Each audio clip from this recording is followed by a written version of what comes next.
So hello and welcome everyone. कैसे हैं आप सभी लोग? उम्मीद है बिल्कुल बढ़िया होंगे, आप और आपके पेरेंट्स दोनों। तो देखो, लास्ट लेक्चर में हमने ये पढ़ा था कि ECIPL के बेसिक्स के बारे में, रोल ऑफ कंपनी सेक्रेटरीज, और हमने ये पढ़ा था कि फॉरेन सोर्स क्या होता है ना। क्योंकि हमें फॉरेन कंट्रीब्यूशन पढ़ना था, तो फॉरेन सोर्स जैसा कि यहाँ पे देख सकते हो, ये हाईलाइट किया हुआ है ऑलरेडी। फॉरेन सोर्स हमें पढ़ने की पहले ज़रूरत थी। अब हम पढ़ेंगे इस लेक्चर में फॉरेन कंट्रीब्यूशन क्या होता है, फॉरेन कंपनी क्या होती है, और फॉरेन कंट्रीब्यूशन कौन कौन ले सकता है। 3 टॉपिक्स होने वाले हैं हमारे वीडियो के। तो देखो, फॉरेन कंट्रीब्यूशन की डेफिनेशन में जाने से पहले तुम्हें छोटे मोटे कुछ कंसेप्ट करने पड़ेंगे। तो चलो हम लोग शुरू करते हैं बिना किसी देरी के। ठीक है, आ जाओ स्क्रीन पे। देखो, सबसे पहले डोनेशन क्या होता है। ठीक है, छोटा सा कंसेप्ट है, तुम लोगों को ऑलरेडी पता ही होगा कि डोनेशन क्या होता है। डोनेशन का मतलब है कि अपनी मर्जी से अपनी प्रॉपर्टी को ट्रांसफ़र करना एक पर्सन से दूसरे पर्सन में। यानी कि जो ट्रांसफ़र करेगा वो डोनर होगा, और जिसे ट्रांसफ़र किया जाएगा, जिसे मिलेगी वो प्रॉपर्टी, वो होगा डोनी, बिना किसी कंसिडरेशन रिसीव किए। यानी कि सपोज़ ए है, अगर वो अपनी कार बी को दे रहा है और बदले में बी से कुछ भी नहीं ले रहा है, ए की कोई भी कंसिडरेशन नहीं है बी के लिए, तो बी अगर इसे कुछ नहीं दे रहा है, कुछ नहीं दे रहा नहीं, ये ए कुछ नहीं ले रहा है बी से कार के बदले, तो ये माना जाएगा कि ए ने कार डोनेट कर दी है बी को। ठीक है, ये हो गया डोनेशन। अब हम बात करते हैं डिलीवरी की। डिलीवरी का मतलब है कि पोजीशन को ट्रांसफ़र करना। यानी कि अगर आपके पास मान लो एक सर्टेन कार है, उसकी जो की है वो आपने किसी को दे दी। ठीक है, अपने पड़ोसी को दे दी, तो माना जाएगा कि आपने कार की डिलीवरी की है। या फिर अगर आपको ऐसे नहीं समझ में आ रहा है, देखो ये जो मैंने एग्जांपल दिया वो सिंबॉलिक डिलीवरी है, कि ट्रांसफ़र करना किसी को, मतलब कार की या किसी भी चीज़ की जिसमें की लगती हो, जिसमें कोई पर्टिकुलर लॉक वगैरह हो। ठीक है, तो उसे हम डिलीवरी बोलेंगे। फिर से मैं बताता हूँ तुम्हें। सपोज़ जैसे कि ज़ोमैटो वाले आते हैं, तो वो जब फूड हमें हैंड ओवर कर देते हैं, जब फूड का पोजीशन हमारे पास आ जाता है तो डिलीवरी हमारे पास आ जाती है, यानी कि डिलीवरी हो जाती है। ज़रूरी नहीं है कि डिलीवरी करना आपको मालिकाना हक भी देता है किसी भी चीज़ पे, लेकिन डिलीवरी का मतलब बस इतना है कि आप पोजीशन ट्रांसफ़र कर रहे हो किसी एक प्रॉपर्टी का किसी को। ठीक है, और हम बात करें जब ट्रांसफ़र की, तो ट्रांसफ़र का मतलब है कि अपने प्रॉपर्टी राइट्स किसी और पर्सन को पास ऑन कर देना, चाहे वो किसी भी आर्टिकल का हो, यानी कि किसी भी वस्तु का हो, छोटे मोटे वस्तु का, या फिर कोई ज़मीन, या फिर कुछ और जो कि आप किसी और के नाम कर रहे हैं। ठीक है, तो ये हमने समझा डोनेशन, डिलीवरी और ट्रांसफ़र। इसके बाद हमें समझ में आएगा कि फॉरेन कंट्रीब्यूशन क्या होता है। देखो, सबसे पहले फॉरेन सोर्स क्या होता है ये हमने बात कर ली इसके बारे में। अब हम डेफिनेशन पे जाते हैं। Foreign contribution means the donation, delivery, transfer, जो हमने पहले पढ़ा। डोनेशन, डिलीवरी और ट्रांसफ़र जो कि करेगा फॉरेन सोर्स में जो भी लोग आते हैं वो। तो फॉरेन सोर्स के द्वारा की गई कोई भी डोनेशन, कोई भी डिलीवरी या कोई भी ट्रांसफ़र फॉरेन कंट्रीब्यूशन होगा। ठीक है, अब हम देखो क्या पढ़ते हैं। ऑफ एनी आर्टिकल, कोई भी सामान, not being an article given to a person as a gift for his personal use if the market value in India of such article on the date of such gift is not more than such sum may be specified from the time to time by central government by the rules made by itself by in this behalf. अब इतना बड़ा ये लिखा हुआ है, हो सकता है काफ़ी लोगों को समझ में आ गया हो, तो कंग्रेचुलेशंस। अब नहीं समझ में आया है तो मैं बताता हूँ कि इसका मतलब क्या होता है। देखो, एक सेकेंड, ये मैंने पेज अपना खोला, ये यहाँ मैंने एक पेज ऐड किया। एक सेकेंड, मैं इसका बैकग्राउंड ब्लैक कर दूँ तो क्या होगा ना, तुम्हें ब्राइटनेस नहीं लगेगी इसकी। देखो क्या होता है, ए है इंडियन, ए एक इंडियन है, और बी इसकी महिला मित्र है। ठीक है, महिला मित्र, आर, पी इसकी महिला मित्र है, लेकिन ये बेचारी इंडिया से नहीं है, तो ये लोग बहुत दूर दूर रहते हैं, लॉन्ग डिस्टेंस प्यार है इन लोगों का, ये अमेरिका की है। अब ए का आता है बर्थडे, अब ए के बर्थडे पे बी जो है, यानी कि महिला मित्र इसकी, ये इसे गिफ्ट दे देती है, एक बहुत ही एक्सपेंसिव सा गिफ्ट। ठीक है, कोई सा भी गिफ्ट, ये देखो रिबन लगा हुआ है इस पर। ड्राइंग पे मैंने पहले ही कहा था तुम्हें कि ड्राइंग पे मेरी थोड़ी दया दिखाना, कोई गलत कमेंट मत कर देना यार ड्राइंग को लेके। तो ये जो गिफ्ट इसे दे रही है, क्या हम इसे फॉरेन कंट्रीब्यूशन मानेंगे? तो इसे हमें पहले ये डिसाइड करने से पहले एक कंडीशन देखनी पड़ेगी कि इस गिफ्ट की वैल्यू क्या है, मार्केट वैल्यू इस गिफ्ट की क्या है। अगर इसकी मार्केट वैल्यू सेंट्रल गवर्नमेंट के द्वारा डिफाइन की गई मार्केट वैल्यू से ऊपर है तो ये फॉरेन कंट्रीब्यूशन है। सपोज अगर सेंट्रल गवर्नमेंट ने ये नोटिफाई किया है, अगर सेंट्रल गवर्नमेंट ने ये नोटिफाई किया है कि ये जो आइटम, चलो इसमें मान लो एक बाइसिकल है, ठीक है, एक बाइसिकल है, अरे यार ड्राइंग मेरी, चलो ये बाइसिकल है। मान लो सेंट्रल गवर्नमेंट ने नोटिफाई किया है कि जो बाइसिकल आने वाली है या किसी भी तरह से आपको फॉरेन के लोग या कोई भी गिफ्ट करते हैं फॉरेन के जो इंडिया के नहीं हैं, उसकी वैल्यू सिर्फ और सिर्फ 2 लाख रुपए तक होनी चाहिए। इससे ज़्यादा का अगर वो गिफ्ट करेंगे तो हम इसे मानेंगे कि ये फॉरेन कंट्रीब्यूशन है, ना कि कोई गिफ्ट है। तो इस बाइक की वैल्यू, इस साइकिल की वैल्यू अगर 2 लाख से कम है या 2 लाख है तो ये माना जाएगा कि ये गिफ्ट ही है। लेकिन अगर 2 लाख से 1 रुपये भी ज़्यादा है, मान लो ये 3 लाख रुपए की हो, ठीक है, तो इसे हम बोलेंगे कि ये फॉरेन कंट्रीब्यूशन है। आई बात समझ में? नहीं आई तो कोई बात नहीं, एक और एग्जांपल लेते हैं। सपोज़ मैंने किसी को गिफ्ट दिया, ठीक है, मैं अमेरिका से मैंने किसी को गिफ्ट दिया इंडिया में इसकी मार्केट वैल्यू 6 लाख रुपए है। लेकिन सेंट्रल गवर्नमेंट ने ये बोल रखा है कि अगर आपको कोई गिफ्ट मिलता है, कोई चलो गिफ्ट में मान लो कि किसी की स्टैच्यू है, किसी गॉड का आइडल है, ठीक है, किसी गॉड का आइडल है, तो अगर आपको गॉड का आइडल मिलता है गिफ्ट्स में तो उसकी मार्केट वैल्यू इंडिया में 5 लाख से कम ही होनी चाहिए या फिर 5 लाख ही होनी चाहिए, 5 लाख तक होनी चाहिए। लेकिन जो मैंने इसे आइडल दिया वो 6 लाख रुपए का है, तो ये माना जाएगा कि ये फॉरेन कंट्रीब्यूशन है क्योंकि ये सेंट्रल गवर्नमेंट के नोटिफाई किए गए अमाउंट से ज़्यादा है। वही यहाँ पे लिखा हुआ है लेकिन इसे नेगेट करके लिखा हुआ है। बेयर एक्ट की लैंग्वेज इतनी आसान नहीं होती, अगर तुम्हारी इंग्लिश पे अच्छी कमांड है तो तुम्हें ये इजीली समझ में आएगा। देखो फिर भी मैं तुम्हें समझाता हूँ ये जो प्रोविजन ये कैसे लिखा है। देखो सबसे पहले यहाँ पे हमें बताया गया कि फॉरेन कंट्रीब्यूशन होता क्या है। फॉरेन कंट्रीब्यूशन कोई भी आर्टिकल का डोनेशन, डिलीवरी या ट्रांसफ़र होता है जो फॉरेन सोर्स करते हैं। नॉट बीइंग एन आर्टिकल, पहले ही नॉट से शुरू किया कि वो ऐसा आर्टिकल नहीं होना चाहिए जो गिफ्ट में दिया गया हो और उसकी मार्केट वैल्यू इंडिया में जिस दिन ये गिफ्ट दिया गया है ये ज़्यादा नहीं है उस सम से जो सेंट्रल गवर्नमेंट ने नोटिफाई किया है, ठीक है। यानी कि अगर हमें फॉरेन कंट्रीब्यूशन की डेफिनेशन में इसे इंक्लूड करना है किसी भी पर्टिकुलर आर्टिकल को, किसी भी सामान को, तो हमें ये देखना पड़ेगा कि अगर वो गिफ्ट की तरह दिया गया है और सेंट्रल गवर्नमेंट ने जो पर्टिकुलर अमाउंट नोटिफाई कर रखा है उससे ज़्यादा वो नहीं है तो वो नहीं होगा, फॉरेन कंट्रीब्यूशन नहीं होगा। इसीलिए यहाँ पहले नॉट से शुरू किया गया है। इसीलिए बच्चे काफ़ी कंफ्यूज होते हैं जब सेंटेंस को ऑलरेडी शुरू में ही नेगेट करके स्टार्ट किया जाता है। तो देखो अब ये हमने समझ लिया।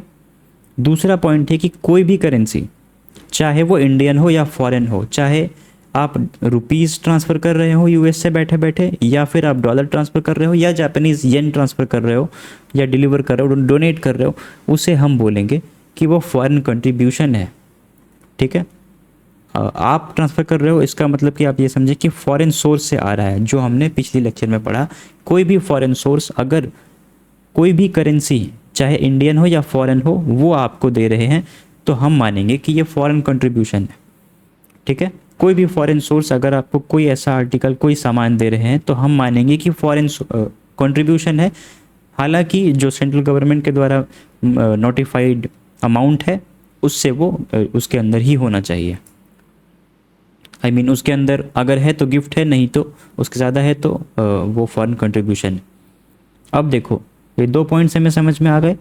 तीसरा पॉइंट है कि कोई भी सिक्योरिटी अगर आपको दी जा रही, सिक्योरिटी से यहाँ वो सुरक्षा वाली सिक्योरिटी नहीं, कोई भी सिक्योरिटी जो डिफाइन की गई है सिक्योरिटीज कॉन्ट्रैक्ट रेगुलेशन एक्ट 1956 में, और इंक्लूड करती है ये फॉरेन सिक्योरिटी जो कि डिफाइंड है फॉरेन एक्सचेंज मैनेजमेंट एक्ट में। तुम्हें यहाँ पे बस इतना याद रखना है कि कोई भी सिक्योरिटी जो है सिक्योरिटीज कॉन्ट्रैक्ट रेगुलेशन एक्ट में, और कोई फॉरेन सिक्योरिटी जो दी गई है फॉरेन एक्सचेंज मैनेजमेंट एक्ट में। अब इतना ये तुम्हें सिंपल अभी लग नहीं रहा होगा, ठीक है। अब जब तुम इसका असली रूप देखोगे तो तुम्हें ये सिंपल लगने लग जाएगा। देखो, जो सिक्योरिटी की डेफिनेशन की यहाँ बात हो रही है, यहाँ पे लिखा हुआ है कि वैसी सिक्योरिटी जो डिफाइन की गई है क्लॉज एच में सेक्शन 2 के क्लॉज एच में सेक्शन 2 में इस पर्टिकुलर एक्ट में। अब इस पर्टिकुलर एक्ट के सेक्शन 2 के एच में क्या लिखा हुआ है सिक्योरिटी के बारे में, ये देखो क्या लिखा हुआ है। सिक्योरिटी का मतलब हुआ कोई भी share, script, stock, bond, debenture stock और other marketable securities of like nature, any incorporated company और अदर बॉडी कॉर्पोरेट। यहाँ इतनी बड़ी चीज़ की बात हो रही है, बस इसका रेफरेंस यहाँ पे दिया हुआ है, ठीक है। बस यहाँ पे ये लिखा हुआ है कि जो इस क्लॉज में, जो इस सेक्शन के एच क्लॉज में लिखा हुआ है वो आएगा फॉरेन कंट्रीब्यूशन में, अगर इसकी डिलीवरी, ट्रांसफ़र या डोनेशन हो रही है तो, ठीक है। अब देखो, जो यहाँ पे जो बात हुई है फॉरेन सिक्योरिटी की फॉरेन एक्सचेंज मैनेजमेंट एक्ट के डेफिनेशन में, उसकी यहाँ पे ये है डेफिनेशन कि देखो जिस बारे में वहाँ लिखा हुआ है बस वो बता रहे हैं कि किसी एक पर्टिकुलर सेक्शन है 2 फेमा एक्ट का 1999 का, जहाँ पर ये ओ में जो भी कुछ लिखा हुआ है, यानी कि फॉरेन सिक्योरिटी के बारे में बताया गया है ओ में, तो यहाँ पे जो भी कुछ लिखा हुआ है वो आएगा फॉरेन कंट्रीब्यूशन की डेफिनेशन में। तो इतना तुम्हें बस समझाने के लिए मैंने बताया, इसे याद करने की बिल्कुल भी ज़रूरत नहीं है, ठीक है। ये मैंने तुम्हें बस बता दिया। बस इतना याद रखना कि जो भी सिक्योरिटी की डेफिनेशन है सिक्योरिटीज़ कॉन्ट्रैक्ट रेगुलेशन एक्ट में, और जो भी फॉरेन सिक्योरिटी की डेफिनेशन है फॉरेन एक्सचेंज मैनेजमेंट एक्ट में, वो फॉरेन कंट्रीब्यूशन में आएगा अगर उसकी डोनेशन, डिलीवरी या ट्रांसफ़र हुई है किसी फॉरेन सोर्स के द्वारा। अब हमें जो पढ़ना है इसी डेफिनेशन में, इसी में जो हमें आगे पढ़ना है मैं बताता हूँ। देखो, 3 तरह के एक्सप्लेनेशंस दिए हुए हैं तुम्हारे मॉड्यूल में। एक्सप्लेनेशन पहला, अगर डायरेक्टली या इनडायरेक्टली हो। देखो, मान लो किसी भी फॉरेन कंपनी ने, फॉरेन सोर्स में क्या क्या आता है, एक एमएनसी जो होती है वो फॉरेन सोर्स होती है। तो अगर एक एमएनसी किसी भी इंडिविजुअल को मान लो 10 करोड़ रुपए ट्रांसफ़र कर रही है इंडियन रुपीज़ में, अब ये बंदा किसी और को, ये पर्सन ए है, ये पर्सन बी है, इसे ट्रांसफ़र कर रहा है, और ये बंदा फिर सी को ट्रांसफ़र कर रहा है, फिर सी दोबारा से डी को ट्रांसफ़र कर रहा है। तो अब ये पैसे डी के पास हैं, तो क्या डी ये बोल सकता है कि नहीं, मुझे तो ये पैसे सी ने दिए हैं, ये फॉरेन कंट्रीब्यूशन नहीं है? तो बिल्कुल नहीं। भले ही तुम्हें डायरेक्टली मिला हो या इनडायरेक्टली मिला हो, ठीक है, तुम कितना भी वेब फॉर्म कर लो, इधर से उधर पैसे घुमा लो, लेकिन पैसे तो वही है ना। ए से बी में गए, बी से सी में गए, सी से डी में गए, माना जाएगा कि डी को फॉरेन कंट्रीब्यूशन मिला है। तो भले ही तुम्हें डायरेक्टली या इनडायरेक्टली कंट्रीब्यूशन मिला हो, उसे हम मतलब ऐसा ही करेंगे ट्रीट कि वो डायरेक्टली तुम्हें मिला है, डायरेक्टली वो डी को मिला है। अब दूसरा एक्सप्लेनेशन ये कहता है कि अगर उस पैसे पे कोई भी इंटरेस्ट आ रहा है, मान लो मुझे फॉरेन कंट्रीब्यूशन में कोई एक पर्टिकुलर एमएनसी है, मान लो अमेज़ॉन ने मुझे 10 करोड़ रुपए दिए, ठीक है, 10 CR, चलो डॉलर्स में दे दिए, 10 मिलियन डॉलर्स, ठीक है। अब मैंने क्या किया, क्योंकि सरकार कहती है कि ये एमएनसी के द्वारा दिए गए पैसे अगर मान लो गिफ्ट है, पर्सनल यूज़ के लिए है, तो अगर वो सेंट्रल गवर्नमेंट के द्वारा नोटिफाइड लिमिट के अंदर है तब तो कोई बात नहीं, लेकिन उससे ज़्यादा है तो वो फॉरेन कंट्रीब्यूशन है, ठीक है। लेकिन अगर इसके 10 मिलियन मैंने कहीं पे इन्वेस्ट कर दिया और इसका बना दिया मैंने 12 मिलियन डॉलर, ठीक है, तो ये जो एक्स्ट्रा के 2 मिलियन डॉलर होंगे, क्योंकि ये इसी पैसे से कमाए गए हैं, तो ये भी फॉरेन कंट्रीब्यूशन होगा। 10 + 2 जो भी डॉलर होगा, मिलियन डॉलर, वो पूरा का पूरा अमाउंट फॉरेन कंट्रीब्यूशन होगा। आप ये नहीं कह सकते हैं कि जो जो बाकी के $2 मिलियन मैंने बनाए हैं ये मेरे पैसे हैं या ये फॉरेन कंट्रीब्यूशन नहीं है, ये भी फॉरेन कंट्रीब्यूशन होगा। भले ही आप इंटरेस्ट से कमाएं या किसी और मेथड से कमाएं, इस पैसे का यूज़ करके आप किसी भी तरह से अगर कोई इनकम जनरेट करते हैं तो भी वो फॉरेन कंट्रीब्यूशन होगा। जो तीसरा एक्सप्लेनेशन है हमारा, ये हमें बताता है कि फॉरेन कंट्रीब्यूशन के एक्सेप्शंस क्या हैं। मान लो तुम्हारा इंपोर्ट एक्सपोर्ट का बिजनेस है, ठीक है, इंपोर्ट एक्सपोर्ट का बिजनेस है और तुमने एक 1200 करोड़ की डील की। तो तुमने क्या किया, कुछ tons of rice, tons of grocery, चलो सिर्फ राइस की तो बात नहीं करेंगे, इतनी बड़े अमाउंट की बात है, ग्रॉसरी भेजा है यूएस। अब यूएस से तुम्हें इसके बदले मिल रहे हैं $100 मिलियन। अरे यार $100 मिलियन क्यों मिलेंगे भाई, 1200 करोड़ की बात हुई है तो। और ये मिल रहा है तुम्हें 1200 करोड़ कैश में, या फिर कैश में तो नहीं, मतलब हाँ, मतलब तुम्हें मॉनेटरी टर्म्स में मिल रहा है। तो क्या ये 1200 करोड़ रुपए, क्या ये फॉरेन कंट्रीब्यूशन में आएगा? ये क्वेश्चन तुम तब तक सोचो। एक और क्वेश्चन मैं तुम्हें देता हूँ। मान लो इंडिया में कोई यूनिवर्सिटी है, सपोज कौन सी यूनिवर्सिटी ले लूँ मैं, चलो NLSIU बैंगलोर, ठीक है, NLSIU बैंगलोर अगर ये एडमिशन लेती है किसी यूएस के बच्चे का, या फिर यूएस चलो छोड़ो, यूएई के बच्चे का, अगर ये एडमिशन लेती है और वो बच्चा इसे फ़ीस देता है, तो क्या ये जो अमाउंट इसके पास आया है ये तो फॉरेन से आया है, तो क्या ये फॉरेन कंट्रीब्यूशन होगा? तो बिल्कुल नहीं होगा। इस केस में भी नहीं होगा और इस केस में भी नहीं होगा, क्योंकि यही दोनों है एक्सेप्शन फॉरेन कंट्रीब्यूशन के। अगर आप किसी भी तरह का फ़ीस ले रहे हैं, एजुकेशनल इंस्टीट्यूशन अगर किसी भी तरह की फ़ीस ले रही है तो वो फॉरेन कंट्रीब्यूशन में नहीं आएगा। और जो भी गुड्स और सर्विसेज आप डिलीवर कर रहे हैं उसका जो कॉस्ट है आपका, उसकी जो आएगी आपकी इनवॉइस बनेगी, वो पैसा आप जो गुड्स के बदले अपने सर्विसेज के बदले ले रहे हैं वो भी फॉरेन कंट्रीब्यूशन में नहीं आएगा। ऐसा अगर होने लग गया तो इंपोर्ट एक्सपोर्ट का तो बिजनेस ही बंद हो जाएगा। अब देखो ये हमने समझ लिया। अब जो हमारा दूसरा कंसेप्ट है ये यहाँ पे कंप्लीट होता है कि फॉरेन कंट्रीब्यूशन क्या होता है। हम एक बार रिवाइज कर लेते हैं। फॉरेन कंट्रीब्यूशन हम उसे बोलेंगे, एक मिनट ये मैं इरेज कर लूँ ज़रा, जब डोनेशन होगी, डिलीवरी होगी, ट्रांसफ़र होगी, किसके द्वारा? फॉरेन सोर्स के द्वारा। जब कोई भी फॉरेन सोर्स किसी भी तरह का डोनेशन, डिलीवरी या ट्रांसफ़र करता है किसी भी आइटम्स का, एक्सेप्शन इसका ये है कि अगर आपको पर्सनल यूज़ के लिए या फिर गिफ्ट के लिए दिया गया है तो उसकी मार्केट वैल्यू अगर सेंट्रल गवर्नमेंट के द्वारा जो नोटिफाई किया गया है उसके लिमिट में है तो वो फॉरेन कंट्रीब्यूशन नहीं होगा। लेकिन उसे एक्सीड कर रहा है, उस लिमिट से ज़्यादा है, तो वो फॉरेन कंट्रीब्यूशन होगा। या फिर यह फॉरेन सोर्स आपको दे रहा है किसी भी तरह की करेंसी, या इंडियन हो या फॉरेन हो, या फिर ये फॉरेन सोर्स आपको दे रहा है कोई भी सिक्योरिटी जो कि डिफाइंड है सिक्योरिटीज़ कॉन्ट्रैक्ट रेगुलेशन एक्ट में, या फिर किसी भी तरह की फॉरेन सिक्योरिटी जो कि डिफाइंड है फॉरेन एक्सचेंज मैनेजमेंट एक्ट 1999 में, ठीक है। और आगे बढ़ते हैं। ये जो हमने अभी किया इसे भी रिवाइज कर लेते हैं एक बार। और आप अगर किसी भी तरह डायरेक्टली या इनडायरेक्टली ये अमाउंट इधर उधर घुमा रहे हो तो माना ये जाएगा कि आपने ही फॉरेन कंट्रीब्यूशन लिया है, भले ही आप कितने ही लोगों के अकाउंट में ट्रांसफ़र करने के बाद वो पैसे अपने पास लें।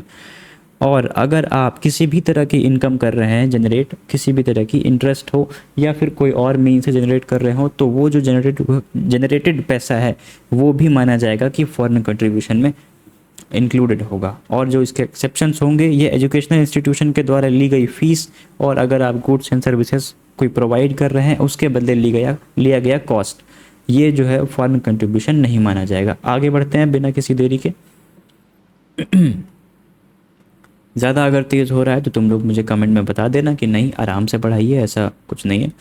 जो भी होगा देखो जेन्युइन रिव्यू मुझे कमेंट में दे दो, क्या मुझे ये कंटिन्यू करना चाहिए। देखो कंटिन्यू तो मैं करूँगा, अगर एक बंदा भी पढ़ रहा है तो मैं उसे पूरे लगन से पढ़ाऊँगा, उसे सारे रिसोर्सेज दूंगा, DPPs क्वेश्चंस सब कुछ मतलब सब कुछ दूंगा मैं उसे। बाकी अगर मुझे कोई सुधार लाने की ज़रूरत है, अगर मुझे फेस कैम तुम लोग चाहते हो कि मैं फेस कैम में लेक्चर अपलोड करूं, तो वो सब भी मुझे कमेंट में ज़रूर बताना। लाइक कर देना वीडियो को अगर अब तक बने हो तो। तुम्हारा एक कमेंट मुझे पूरे दिन काम करने के लिए मोटिवेट करता है। अब देखो हम आगे बढ़ते हैं। तो अब हम बात करेंगे फॉरेन कंपनी की, कि फॉरेन कंपनी, हमने पहले वाले लेक्चर में ये बात की थी कि फॉरेन सोर्स में क्या क्या आता है। तो फॉरेन कंपनी भी फॉरेन सोर्स होती है, हमने वहाँ पर ये पढ़ा था। मैंने तुम्हें वहाँ बोला था कि फॉरेन कंपनी के बारे में हम अभी बात नहीं करेंगे, ये एक डिफरेंट टॉपिक है। तो फॉरेन कंपनी आखिरकार है क्या, अब समय आ गया है इसके बारे में बात करने का।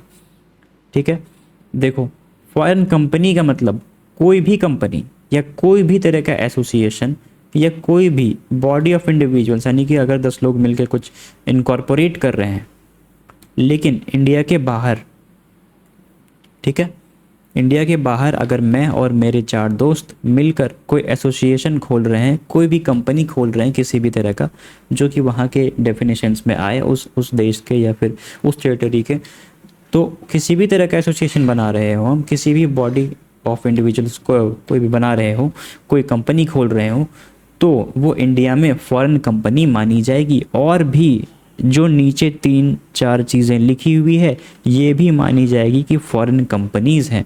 इंक्लूड्स का मतलब यही होता है कि ये सब भी फॉरेन कंपनी की डेफिनेशन में आएगा। अब हम पढ़ते हैं कि क्या क्या आने वाला है। सबसे पहले तो जो भी चीज़ इनकॉर्पोरेट हुई है इंडिया के बाहर और जो फॉरेन कंपनी होगी with the meaning of section 591 of companies act. ये देखो जो अपना, देखो मैं दिखाता हूँ यहाँ पे क्या लिखा हुआ है कि हमारे पहले जो कंपनीज एक्ट जो चलता था, कंपनीज एक्ट 1956 चलता था, है ना, उस वक्त भी बहुत सारी कंपनीज थी। और अब जो हमारा कंपनीज एक्ट चलता है वो है कंपनीज एक्ट 2013। तो अभी हम इस बारे में बात करेंगे कि कंपनीज एक्ट 1956 के जो 591 सेक्शन में लिखे हुए हैं इन सब कंडीशंस को जो मेट करता है, यानी कि पुराने वाले कंपनीज एक्ट के डेफिनेशन के हिसाब से जो भी फॉरेन कंपनीज होंगी वो भी फॉरेन कंपनीज होंगी। आई बात समझ में? थोड़ा कंफ्यूजिंग तो नहीं लगा ना? मतलब कि फॉरेन कंपनी वो तो होगी ही होगी जो आउटसाइड इंडिया इनकॉर्पोरेट हुई है, और वो भी होगी जो पुराने वाले एक्ट से फॉरेन कंपनी डिसाइड हुई थी। जैसे कि कंपनीज एक्ट 2013 में हम ये डिसाइड करते हैं कि कौन सी कंपनी फॉरेन कंपनी है। तो जो कंपनीज एक्ट 1956 के डेफिनेशन में भी आती है उसे भी हम मानेंगे कि फॉरेन कंपनी है। दूसरे पॉइंट को पढ़ने से पहले हमें एक छोटा सा कंसेप्ट करना पड़ेगा, जो कि है ये।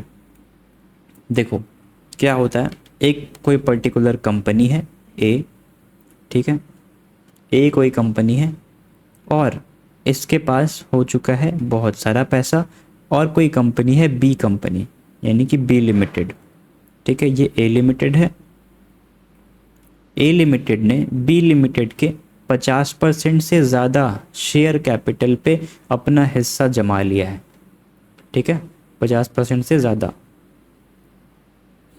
और जो बी लिमिटेड है इसमें काफ़ी सारे डिसीजंस जब लिए जाते हैं तो ए के पास क्योंकि बहुत ज़्यादा 50% से ज़्यादा हिस्सा है शेयर कैपिटल का, तो जो ए की मर्ज़ी होती है वही बी में होता है, वही बी लिमिटेड में होता है। ये तो जाहिर सी बात है क्योंकि वोटिंग पावर सबसे ज़्यादा इसके पास आ चुकी है। अगर ये सिर्फ चाहे तो पूरे के पूरे जो भी बाकी के मेंबर्स होंगे उनका डिसीज़न ये खुद से वीटो कर सकता है और खुद के ही मन मर्जी चला सकता है। या तो ये हो, या तो फिर ए लिमिटेड और बी लिमिटेड में कुछ ऐसा रिलेशन हो, बी लिमिटेड में कुछ ऐसा रिलेशन हो कि ए लिमिटेड ही डिसाइड करता है कि बी लिमिटेड के बोर्ड मेंबर्स कौन होंगे, ठीक है। तो अगर ए लिमिटेड ही बी लिमिटेड के बोर्ड मेंबर्स डिसाइड करता है तो भी यहाँ पे ए लिमिटेड की ही चलती है क्योंकि इसी के आदमी बी लिमिटेड में बैठे हुए हैं। तो देखो इस सिचुएशन में ए को हम बोलेंगे होल्डिंग कंपनी और बी को हम बोलेंगे सब्सिडरी कंपनी।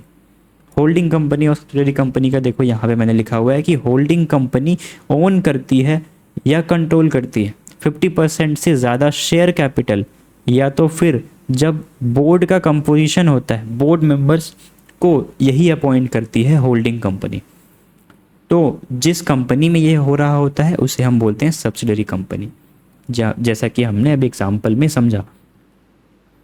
तो देखो, जो भी कंपनी फॉरेन कंपनी की सब्सिडरी होगी, मान लो अगर अमेज़ॉन है, ठीक है, अमेज़ॉन है और कोई कंपनी है जो इंडिया में है, ठीक है, कोई एक्स कंपनी, एक्स कंपनी क्या लिख रहा हूँ मैं, एक्स लिमिटेड लिख देता हूँ। तो अमेज़ॉन यहाँ पर 50% से ज़्यादा शेयर कैपिटल होल्ड करता है। तो तुम्हें नहीं लगता कि भले ही ये मान लो इंडिया में ही इनकॉर्पोरेट हुई है, लेकिन यहाँ चलती अमेज़ॉन की होगी, क्योंकि 50% से ज़्यादा वोटिंग पावर तो इसके पास है। या फिर अमेज़ॉन ऐसा करता हो कि इसमें जो बोर्ड मेंबर्स बैठते हैं ये डिसाइड करता है कि इसके बोर्ड मेंबर में कौन कौन बैठेगा, बोर्ड मेंबर की कंपोजिशन को ये कंट्रोल करता है किसी भी तरह से। तो माना जाएगा कि एक्स भी फॉरेन कंपनी है, इसीलिए यहाँ पे ये इंक्लूडेड है कि वैसी कंपनी जो सब्सिडरी होगी एक फॉरेन कंपनी की, वो कंपनी भी फॉरेन कंपनी होगी। अब देखो, तीसरे में हम ये पढ़ेंगे कि जो ऊपर ये लिखा हुआ है 1 और 2 में, यानी कि जो कंपनीज एक्ट 1956 के डेफिनेशन में फॉरेन कंपनी होंगे और जो भी सब्सिडरी होगी फॉरेन कंपनी की, उसका कोई भी ऑफिस या ऐसा प्लेस ऑफ बिजनेस, ठीक है, अगर इंडिया में है तो उस, या फिर कहीं भी है लेकिन इन दोनों का है या इन दोनों में से किसी एक का है, मतलब कि फॉरेन कंपनी जो कि डिफाइंड है कंपनीज एक्ट 1956 में, उनका कोई प्लेस ऑफ बिजनेस और या फिर किसी सब्सिडरी का, यानी कि कोई अगर फॉरेन कंपनी की सब्सिडरी है उसका कोई प्लेस ऑफ बिजनेस है, उसे भी हम फॉरेन कंपनी की तरह ट्रीट करेंगे और वो भी फॉरेन कंपनी होगी। चौथा, कोई भी मल्टीनेशनल कॉरपोरेशन, कोई भी ऐसी कॉरपोरेशन जो कि सारी नहीं, एक से ज़्यादा देश में जो काम करती हो, जैसे कि Amazon, Nestle, Reliance industries limited, ये सब जो एक से ज़्यादा देश में ऑपरेट करती हो, ये होंगी मल्टीनेशनल कॉरपोरेशंस, और इन कॉरपोरेशंस को भी हम फॉरेन कंपनी ही बोलेंगे।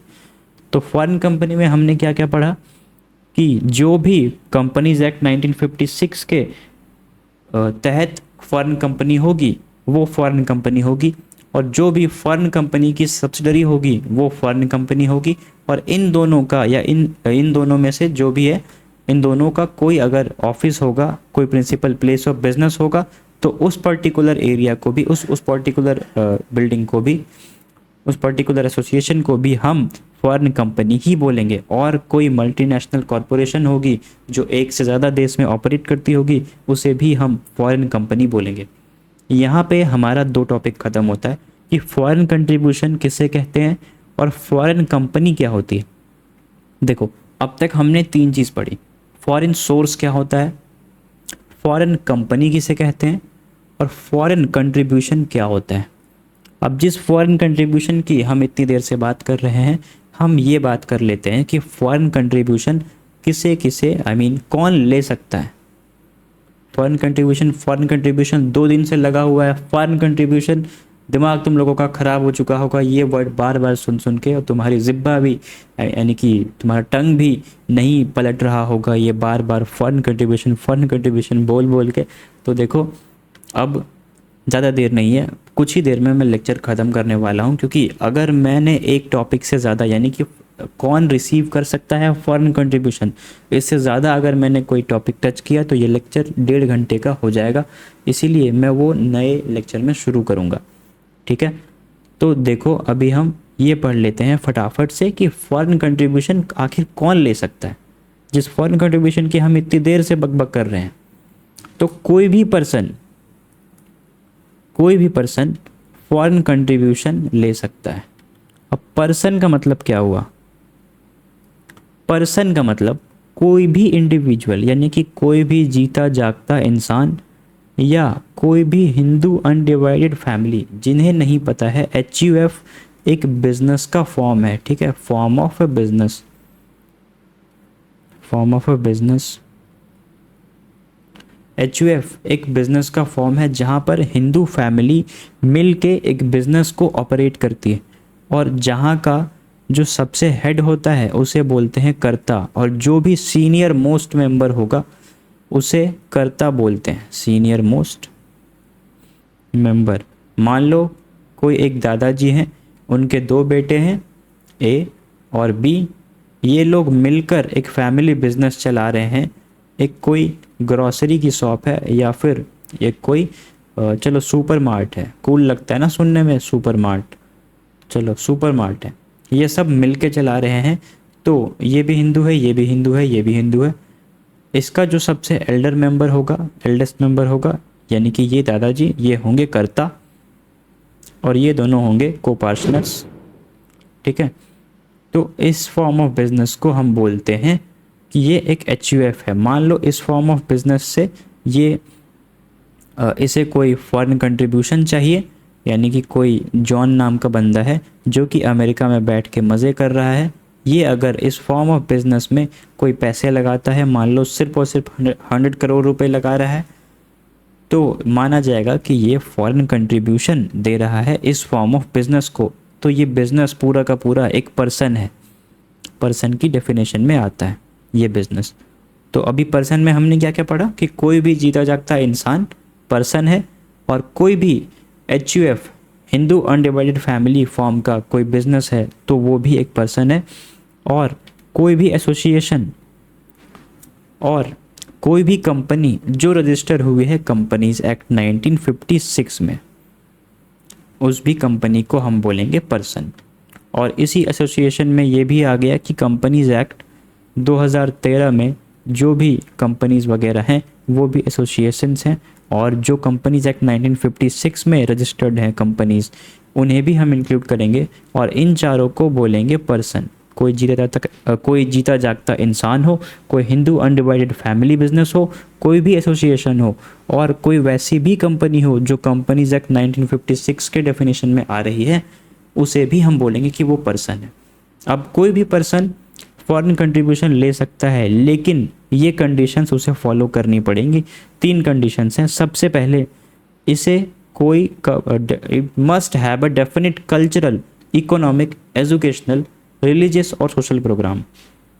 इसका मतलब तुम्हें यूं ही समझ में आ गया होगा कि कोई भी कल्चरल प्रोग्राम हो, या इकोनॉमिक प्रोग्राम हो, या एजुकेशनल प्रोग्राम हो, या रिलीजियस प्रोग्राम हो, या सोशल डेवलपमेंट वाला कोई भी प्रोग्राम हो, ये होना बहुत ज़रूरी है, तभी तुम ले सकते हो। ऐसा नहीं है कि तुम्हारा अच्छा खासा NGO चल रहा है और बिना इन सब चीज़ों के तुम्हारे पास पैसे आते जा रहे हैं, तुम्हें ये प्रोग्राम होना ही, मतलब ये होना ही पड़ेगा। पहले चेकिंग वगैरह होती है FCRA के, जितने भी रजिस्ट्रेशन, जितने भी फॉर्मेलिटीज़ होंगे सब कुछ पूरे करने के लिए, तो ये सब देखा जाएगा कि तुम्हारे NGO में या फिर तुम्हारे किसी भी इंस्टीट्यूशन में, कोई भी फॉर्म ऑफ बिजनेस में, कोई भी एसोसिएशन में ये प्रोग्राम है कि नहीं है, या तुम बिना मतलब बस पैसे ले रहे हो, तो ये होना बहुत ज़रूरी है। दूसरा जो है वो FCRA रजिस्ट्रेशन, एक second, it must obtain FCRA registration, यानी कि तुम्हारे पास FCRA foreign contribution regulation act के अंदर रजिस्ट्रेशन होना बहुत ज़रूरी है। Prior permission from the central government, यानी कि सेंट्रल गवर्नमेंट से तुम्हें पहले परमिशन लेनी पड़ेगी फॉरेन से पैसा मंगाने से पहले। यानी कि तुम अगर एक स्पेसिफाइड अमाउंट मंगा रहे हो तो उसकी जो भी डिटेल्स होगी वो तुम फॉरेन सेंट्रल गवर्नमेंट को दोगे और उससे परमिशन लोगे, उसके बाद ही वो पैसा तुम रिसीव करोगे। Third, it must not be prohibited under section 3 of the FCRA, ठीक है, यानी कि सेक्शन 3 में प्रोहिबिटेड नहीं होना चाहिए। सेक्शन 3 में हम ये पढ़ेंगे कि कौन फॉरेन कंट्रीब्यूशन नहीं ले सकता है। तो जो सेक्शन 3 में प्रोहिबिटेड हैं वो फॉरेन कंट्रीब्यूशन नहीं ले सकते हैं।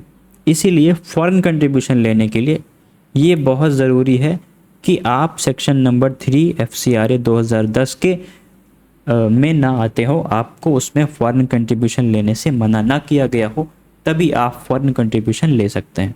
वही है, घुमा के बोला गया है। तो हमने पढ़ा कि फॉरेन कंट्रीब्यूशन क्या होता है, फॉरेन कंपनी किसे कहते हैं, और फॉरेन कंट्रीब्यूशन कौन ले सकता है। अब जो इसके बाद का टॉपिक है कि फॉरेन कंट्रीब्यूशन कौन नहीं ले सकता है, ये थोड़ा सा बड़ा है, इसीलिए हम इसे डिटेल में करेंगे और अगले लेक्चर में। तब तक के लिए अपना ध्यान रखें, अपने पेरेंट्स का ध्यान रखें, ऐसे ही पढ़ते रहें और प्यारा सा एक कमेंट कर दें जिससे हमें पूरे दिन काम करने के लिए मोटिवेशन मिलती है। Thank you so much for watching the video. Subscribe to our channel talk law. Thank you.